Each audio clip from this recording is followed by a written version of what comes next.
We are looking at the first foreshadow of Jesus in the Old Testament. A foreshadow is exactly what it sounds like. Imagine walking with the sun at your back. The sun behind you is going to leave a shadow in front of you as you walk down the street. The shadow is not you. However, what the shadow says to everyone else is that you are on your way. And that is exactly what a foreshadow of Jesus is. It's not Jesus, it's just letting us know that He's on the way. And you'll see more of what I mean as we look at this foreshadow of Jesus in the book of Genesis. Anyone can say that they love Jesus. All of us sitting here right now know people that say with their mouths that they love Jesus, but their actions prove otherwise. The power of God in a Christian's life, it changes you. God told the first man, Adam, that the day that they eat of the tree of knowledge of good and evil, they will surely die. After the serpent talked Eve into eating the fruit, Adam in like fashion ate as well. The eating of the fruit didn't hold some magical chemical that gave them the same insight that God had.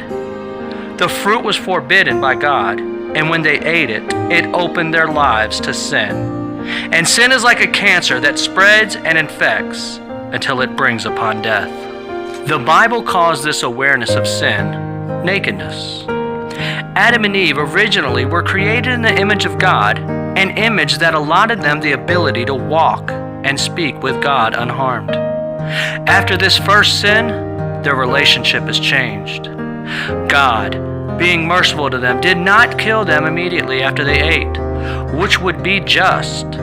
However, God is a merciful, forgiving God. Adam and Eve died spiritually and saw their nakedness and were ashamed of themselves. Genesis chapter 3, verse 7. And the eyes of them were both opened, and they knew that they were naked. And they sewed fig leaves together and made themselves aprons. Because of their eyes being opened to their physical nakedness, they attempted to cover themselves up by themselves by sewing leaves together and making aprons to cover their nakedness. This is a symbol of what people do. They try to cover up their nakedness with works. They think their works will cancel out the sin in their lives. This is the problem with the majority of the church beliefs in the world right now. They aren't relying on the finished work on the cross. They can't accept the blood atonement that our Father has freely given. This is what Adam and Eve sewing together of the fig leaves means.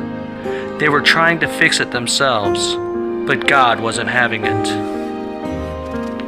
Genesis chapter 3, verse 21. Unto Adam also and to his wife did the Lord God make coats of skin and clothed them. God gave them a real covering. There was death that fell upon the garden that day. It was a substitutionary death of an animal that covered them as a foreshadow of the substitutionary atonement of Jesus Christ. They were naked in their sins, and God killed an animal, which represents the blood sacrifice that atones or covers them. A perfect shadow of what Jesus Christ did on the cross.